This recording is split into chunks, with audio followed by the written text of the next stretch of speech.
kami. Di sini kami akan membahas mengenai cost value profit analysis. Masih dengan saya Dewi Narasana dan saya Risma Agustina. Saya Cynthia Sartika. Oke, sebelumnya apa sih cost volume profit itu? Cost volume profit merupakan model yang sangat berguna untuk perencanaan dan pengambilan keputusan manajemen dalam menentukan unit yang harus dijual untuk mencapai laba yang diinginkan. Analisis ini mendeskripsikan hubungan antara unit yang dijual, biaya, harga jual, dan profit yang dapat menjelaskan beberapa isu penting dalam pengambilan keputusan manajemen, seperti dampak pengurangan biaya tetap total terhadap profit, dampak kebijakan kenaikan harga jual produk terhadap profit, dan masih banyak lagi. Analisis cost volume profit atau CPP digunakan untuk menentukan bagaimana perubahan biaya dan volume mempengaruhi pendapatan operasional dan laba bersih perusahaan. Dalam melakukan analisis ini, ada beberapa asumsi yang dibuat. Apa aja sih asumsi yang dibuat dalam analisis ini?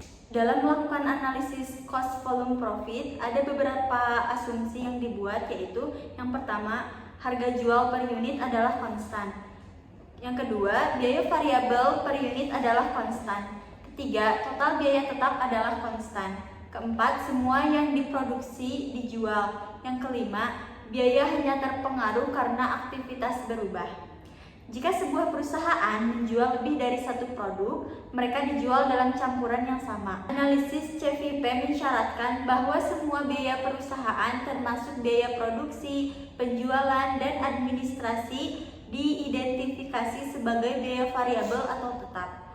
Analisis cost volume profit merupakan alat bantu untuk memahami hubungan timbal balik antara biaya, volume, dan laba dalam organisasi dengan memfokuskan pada interaksi antara 5 elemen, yaitu yang pertama harga produk, yang kedua volume atau tingkat aktivitas, yang ketiga biaya variabel per unit, yang keempat total biaya tetap, dan yang terakhir yaitu bauran produk yang dijual. Nah, adapun komponen cost volume profit analysis.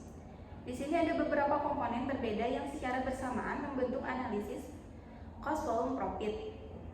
Komponen-komponen ini melibatkan berbagai perhitungan dan rasio.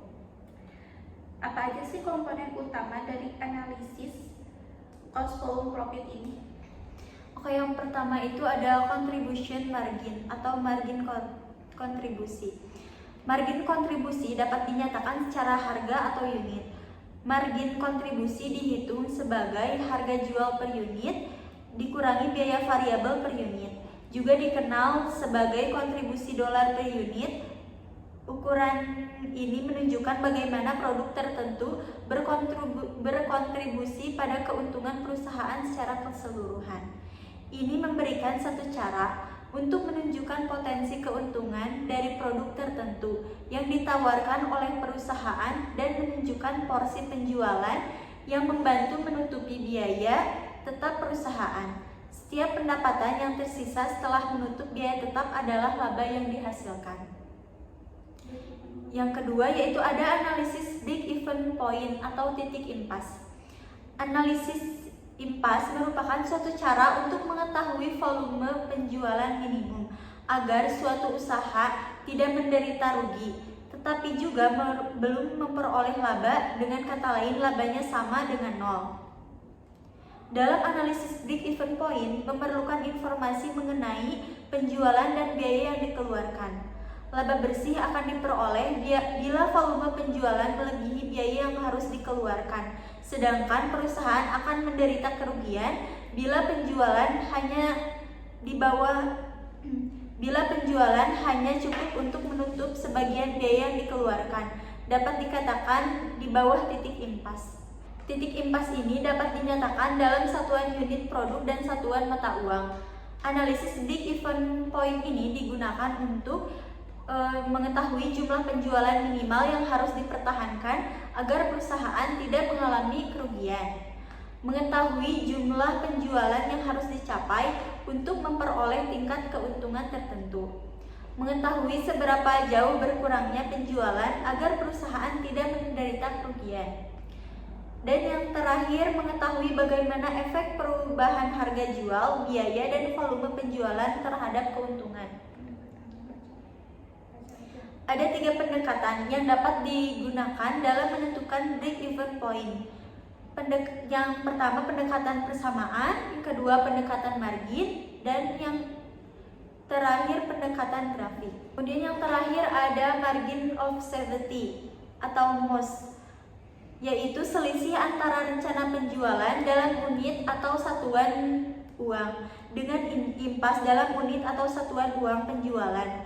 Margin of safety memberikan informasi tentang seberapa jauh realisasi penjualan dapat turun dari rencana penjualan agar perusahaan tidak menderita kerugian. Penurunan realisasi penjualan dari rencana penjualan maksimum harus sebesar margin of safety agar perusahaan tidak menderita kerugian. Margin of safety merupakan angka yang menunjukkan jarak penjualan yang direncanakan atau budget sales dengan penjualan break even. Dengan demikian, maka margin of safety adalah juga menggambarkan batas jarak, di mana jika penjualan melampaui batas tersebut, maka penjualan akan mengalami kerugian. Nah, dari persamaan-persamaan tersebut, maka ada beberapa asumsi penting yang perlu diketahui. Yang pertama, fungsi biaya dan pendapatan adalah linear. Fungsi pendapatan dan biaya harus tetap konstan selama rentang waktu tertentu. Namun faktanya, fungsi-fungsi tersebut seringkali tidak bersifat linear, yang mana dapat berbentuk kurva atau bahkan bertahap. Sehingga perusahaan sebaiknya mempertimbangkan berbagai kemungkinan rentang penjualan dan produksi karena jika rentang relevan telah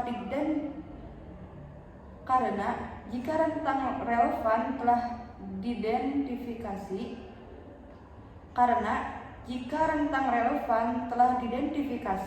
maka hubungan biaya dan harga jual diasumsikan telah diketahui dan bersifat konstan. Kemudian yang kedua yaitu harga dan biaya dapat diketahui dengan pasti.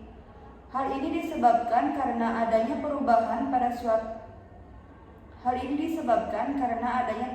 pada satu variabel, maka akan berdampak pada hal lainnya. Namun dalam kenyataannya, perusahaan jarang dapat mengetahui dengan pasti atas harga, biaya variabel, dan biaya tetapnya.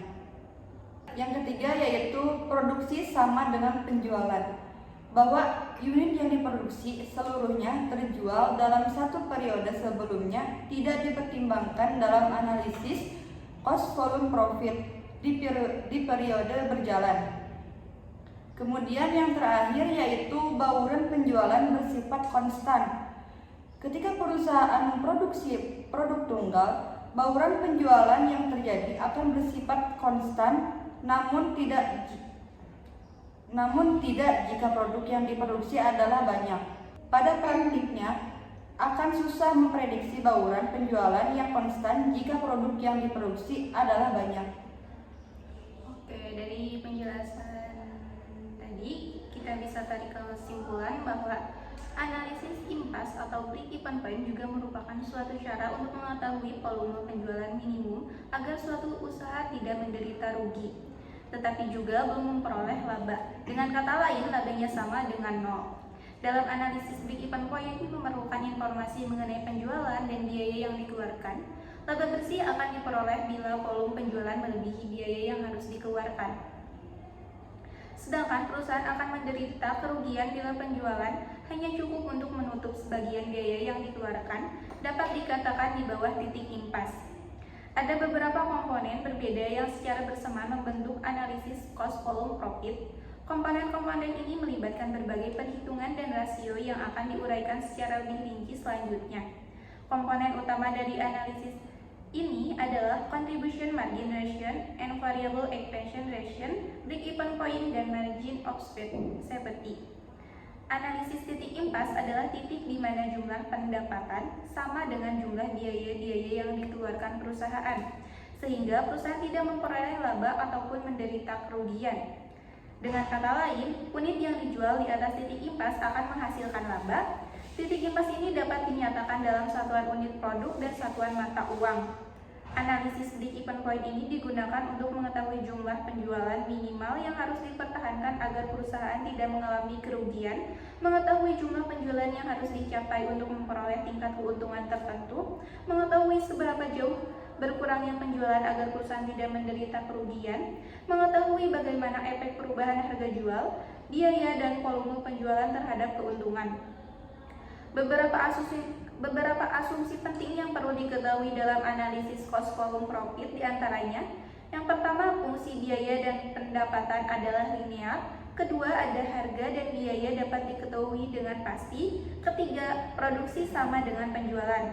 Bahwa unit yang diproduksi seluruhnya terjual dalam satu periode sebelumnya tidak dipertimbangkan dalam pada analisis cost volume profit di periode berjalan.